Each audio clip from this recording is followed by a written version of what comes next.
Welcome to the Luke Macias Show. We have a new beard that is reflective of a Texas political crisis, and I'm not talking about the one that I took 10 days to grow on vacation.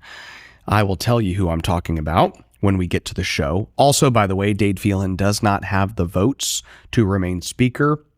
He doesn't have enough Republicans who will actually go to the floor with him and cut a deal with the Democrats. His colleagues know this, and it is causing significant crisis in the Texas House. Let's get to the show.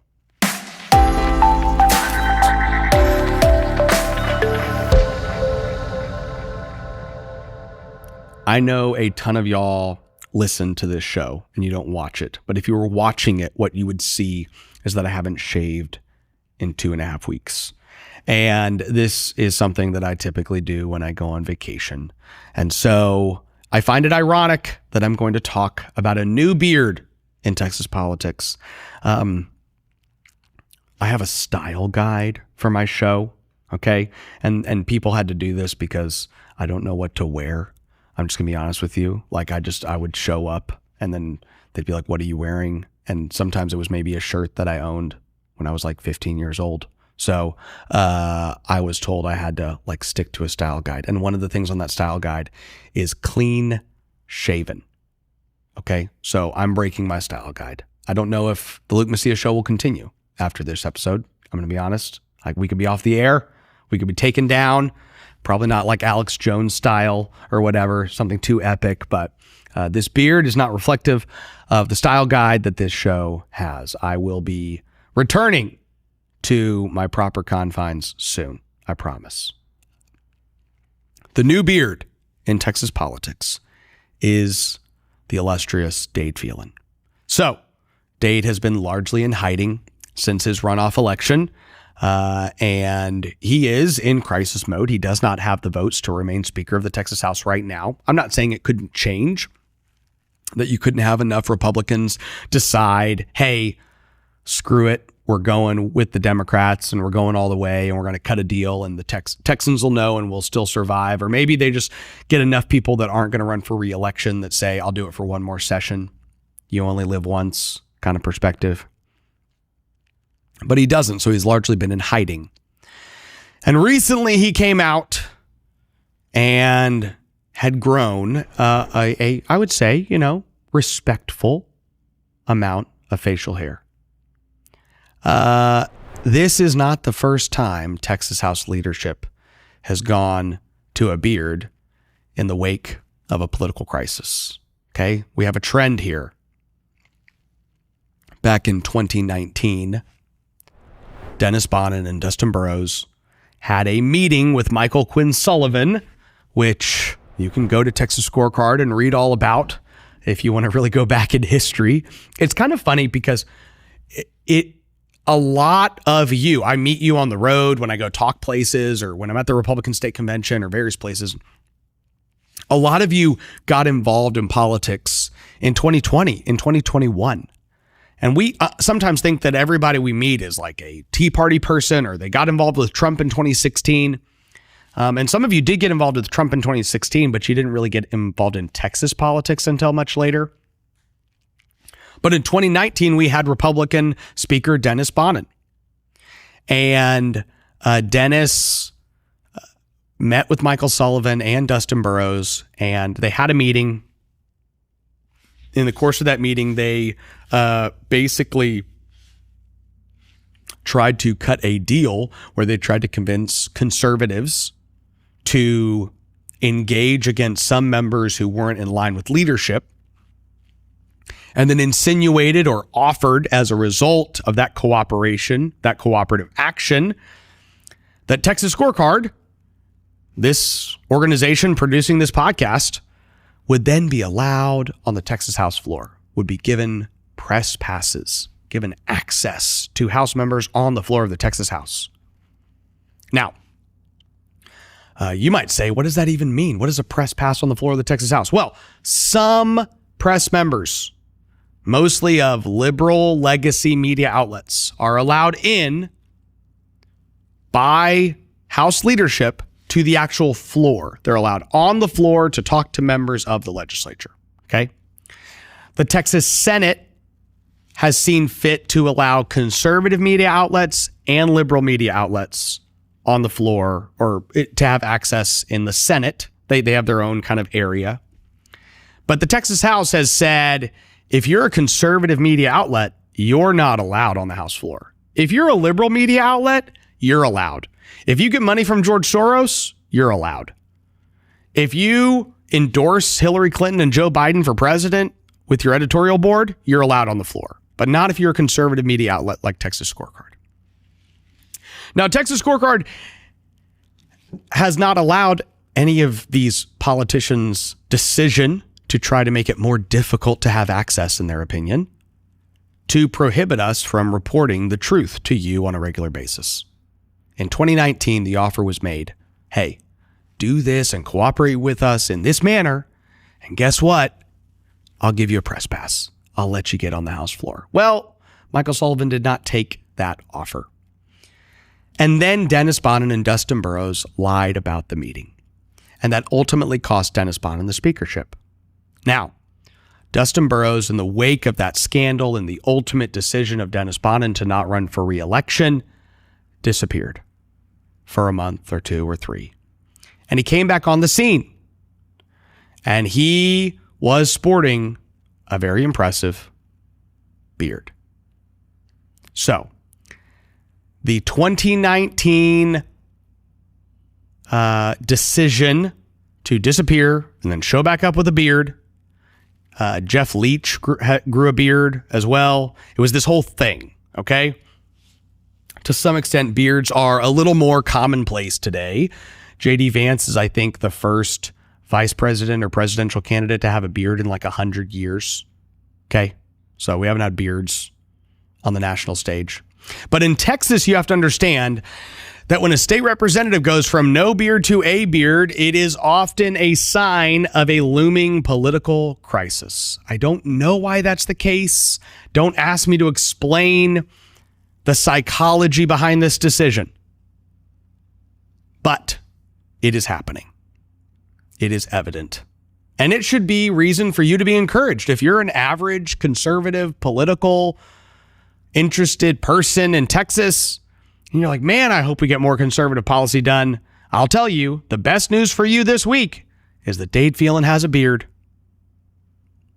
So you might go, well, what does that show us? Let me tell you where the Texas House is.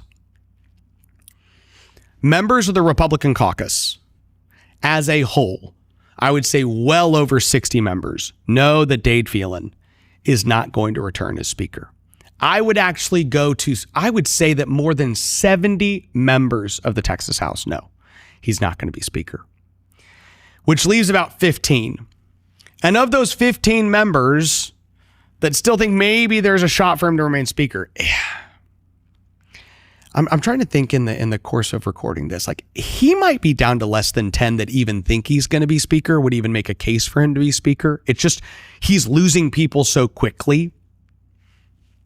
It really doesn't matter though. So I'll digress from that point. Very few of his Republican colleagues think he's going to remain speaker. And the reason they don't think he's going to remain speaker is because they know that he is nowhere close to the votes needed to become the Republican caucus's choice. The Republican caucus will caucus at some point, and you have to get 53 votes in the Republican caucus of 86 members to be the caucus nominee to then go to the floor and earn the votes of Republicans and Democrats alike. And Dade Phelan and Dennis Bonnen circumvented that process, broke, and said, we're going to go get Democrats before the caucus meeting and bully people into supporting us for speaker. So, with his own Republican colleagues knowing he does not have the votes to not only win the caucus, but what really has made it difficult on him is first they realize he doesn't have the votes to remain in caucus. And then they all start realizing, are you going to the floor? Are you going to the floor? Are you going to the floor? Start talking to each other, asking themselves. And they realize we're not going to the floor with Dade Phelan. We're not going to cut that deal with Democrats and actually do it. The reason they have to think about this is because they know that there is a sizable number of Republicans that are going to go to the floor and support a Republican choice for speaker, even if that guy is going to lose to Dade Phelan, who's going to cut a deal with Democrats. If your member of the Texas legislature tells you, I'm going to go to the floor and support the Republican caucus's choice, even if Dade Phelan cuts a deal with Democrats, you should thank them for that. Because their willingness to hold that position has now made it decision time for everybody. Now, Dade Phelan's not asking people to vote for him. He's not even polling members, asking them, will you go to the floor with me? You have to understand that in speakers' re-elections in the past, as soon as an election's done, the speaker and his team are telling every single member, especially the new guys, hey, you want to be with the speaker. He's going to be the speaker. You have to be with him. He's going to have the votes. You need to be there. The Democrats are telling everybody to do it. And then these new guys just feel like either they're going to flush their political ambitions down the drain or they're going to get on board with the Speaker of the Texas House. And that is not the environment we're in. It's just not. Pure and simple. The Democrats are not even with Dade Phelan. Now, you might tell me, Luke, what are you talking about? Of course, the Democrats are with Dade Phelan. I would say this. The Democrats would be with Dade Phelan if he would tell them, I'm going all the way to the floor and I need your votes. Okay? They would pick him over a conservative Republican any day.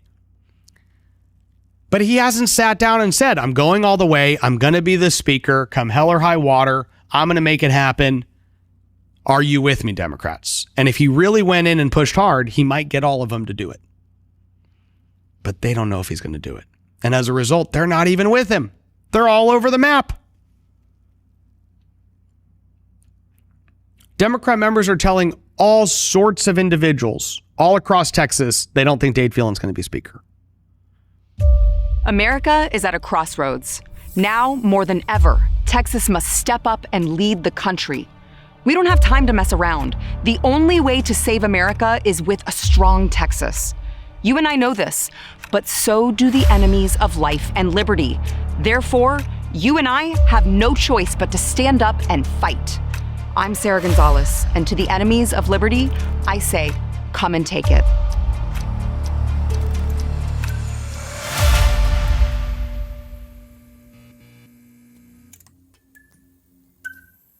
It's pretty encouraging. I posted on X yesterday. There are less than 8 Republicans who would go to the floor with Dade Phelan tomorrow and cut a deal with the Democrats. He needs 12. The question is whether the chamber will try to maintain most of the regime, keeping the Civil War going, or actually reform. And several of you asked, like, who are the 8? Who are the 8? And right now, I don't want to say the 8. I'm not trying to play a game with you. I'm not trying to play hide and seek with members. It is such a fluid situation in the legislature. What I decided to do is to tell you a couple names that I think most people think are very loyal to Dade Phelan, who will not go to the floor with him, in my opinion. Okay? These are Republicans who I do not believe will go to the floor with Dade Phelan, cut a deal with Democrats, and burn the ships with Republican voters, donors, grassroots, their district, the people that reelected them. I don't think they'll do it. Matt Shaheen, Sam Harless, Mano de Ayala, Jay Dean, Keith Bell. These are just a couple examples of people, and some of you don't know who these names are. I don't know Sam Harless. Well, Sam Harless voted against impeachment. He also is a chairman in the Texas House. From a voting record perspective, he's not some staunch, stalwart conservative. Carl Tepper was a freshman member from Lubbock, served on appropriations, very close to Dustin Burrows. I don't believe Dustin Burrows will go cut a deal with the Democrats. If he did, he would basically be deciding, I don't want to serve in the legislature for the next 2 years. Or after the next 2 years. I'm going to do it for 2 more years and I'm done. Again, some of these people could do this. Now, I'm not telling you everyone who's not going to go to the floor is just ready to pass every Republican priority you could possibly have. That's not true. But it is true that they've made a general political calculus in the Republican caucus that says, if we go cut that deal, it will be very, very, very costly. And a lot of us will cease to be state representative 2 years from now. We will not be serving in the 2027 legislative session. Now, you might ask why? Why are people who have not always been on board with grassroots conservative Republicans not willing to cut a deal with Democrats? There's a difference between occasionally voting with Democrats. There's a difference between supporting a speaker who you know is going to cut a deal with Democrats in the fourth quarter and work with Dustin Burrows to kill 50 bills on the calendar, and openly going to the floor on the first day of session and saying, I am with Democrats in picking who runs the Texas House. It's too obvious. It's too obvious. And it's because of you. It's because voices in Texas continue to rise up and educate their neighbors and empower more Texans with more information to be able to create coalitions necessary to elect stronger conservatives and to inform more neighbors and to create an environment where legislators go home and are answering more questions than they ever have about the votes they took and the decisions they made and the chamber they serve in.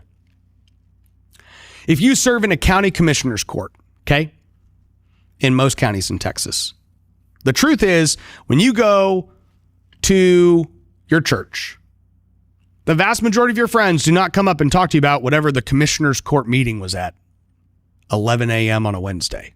People don't walk up and go, man, that was a real heated discussion y'all had about the HR issues at the district clerk's office. It's just not. It's not something that is attractive to the average person. They're listening to Ben Shapiro. They're getting their news on a national level. Okay? Most city councilmen of major cities. I live in San Antonio is a large city, right? I know people on the city council. I know people who have served on city council before. And you know what? Most of them, when they go to church on Sunday, they don't get a cost. Man, that was a real knockdown, drag out conversation y'all had about the Planning and Zoning Commission's recommendations. People don't even know what's going on. That is what it was like to be a state representative for most of modern Texas history. That's what it was like. And it's not that way anymore. And it's because each and every one of you are making sure that it's not that way. So you have changed the environment that these politicians are operating in. And it is making it harder for them to do everything the way they did it before. Now, I am not counting chickens before they hatch. I'm telling you, Dade Phelan does not have the votes to remain speaker today. But the election's not today. Things could change. Members could reverse their current calculus. Our opposition will apply a tremendous amount of pressure to try to change their calculus. But you need to know that the work you are putting in is working. Do not take your foot off the gas. We have a state to save. We have conservative policy to enact. We have citizens that we need empowered. We have politicians we need held accountable and encouraged to do the right thing, even if they want to do it for the wrong reasons. May God bless you, and may God bless Texas. Do you want to get your news from people who share your values? Texas Scorecard, real news for real Texans.